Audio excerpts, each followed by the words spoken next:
ভাই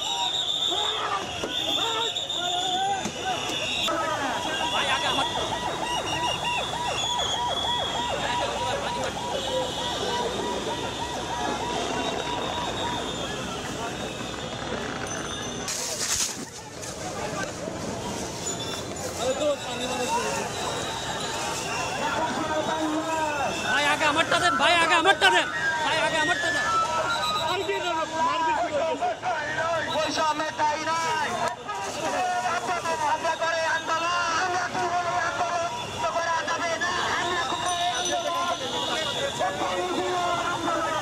ভাই আগে আমারটা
প্রত্যাশী যে শিক্ষার্থীদের আন্দোলন চলছিল, এই মুহূর্তে তারা শাহবাগ থেকে প্রেস ক্লাব অভিমুখে যে যাত্রা করেছিল সেই মিছিলটি এই মুহূর্তে ছত্রভঙ্গ করে দিয়েছে পুলিশ এবং শিক্ষার্থীদের লাঠিপেটা করেছে। এখনো আমরা যেটা দেখতে পাচ্ছি, শিক্ষার্থীদের তুমুল হাওয়া দিচ্ছে পুলিশ এবং লাঠিপেটা করছে। এখন পর্যন্ত কাউকে আটক করা হয়েছে কিনা আমরা এখনো সেটা দেখতে পারিনি, তবে যতটুকু আমরা এখন দেখতে পাচ্ছি সেই গোয়েল চত্বরের দিকে আসলে ধাওয়া দিয়ে শিক্ষার্থীদেরকে ধাওয়া দিয়ে শিক্ষার্থীদেরকে গোয়েল চত্বরের দিকে আসলে ধাওয়া দেওয়া হচ্ছে এবং আমরা একটু আগে দেখতে পেয়েছি তারা যে প্রত্যাশী শিক্ষার্থীরা তারা শাহবাগ থেকে একটি মিছিল নিয়ে প্রেস ক্লাব অভিমুখে যাত্রা করে। সেই মিছিলটি যখন হাইকোর্টের মাজার চত্বরে আসে, সেখানে আসলেই জল কামান থেকে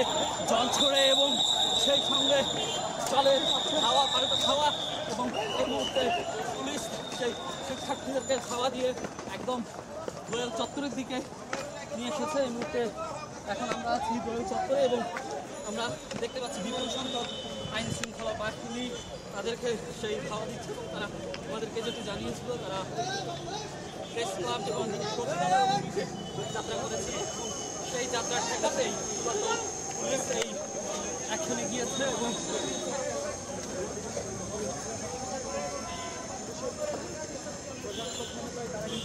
এখন পর্যন্ত পুলিশ আসলে তাদেরকে ধাওয়া করছে। একদমই বলা চলে ৩৫ প্রত্যাশী যেই শিক্ষার্থীরা ছিল তারা ছত্রভঙ্গ হয়ে গিয়েছে এবং পুলিশ এখনও আসলে তাদেরকে দৌড়ে বেড়াচ্ছে, খুঁজে বেড়াচ্ছে। তারা আসলে বলা চলে এখন যেই সম্মিলিত বা যেভাবে আন্দোলন শুরু করেছিল এখন সেই অবস্থায় নাই, ছত্রভঙ্গ হয়ে গেছে এবং এখন পুলিশ অবস্থান করছে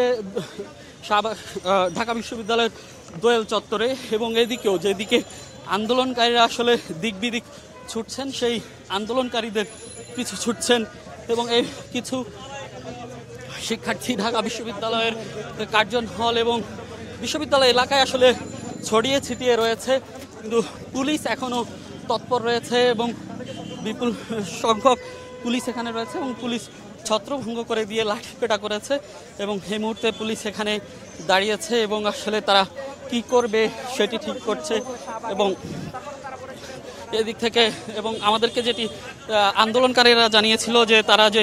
32 বয়সসীমা দিয়ে যে প্রজ্ঞাপন জারি করা হয়েছিল সেই প্রজ্ঞাপন প্রত্যাখ্যান করে তারা 35ই আবেদন করেছেন এবং তারা বলছে 35 দিয়ে প্রজ্ঞাপন জারি করার আগ পর্যন্ত আসলে তারা রাজপথ ছাড়বে না। তো ঢাকা বিশ্ববিদ্যালয় এলাকা থেকে এই ছিল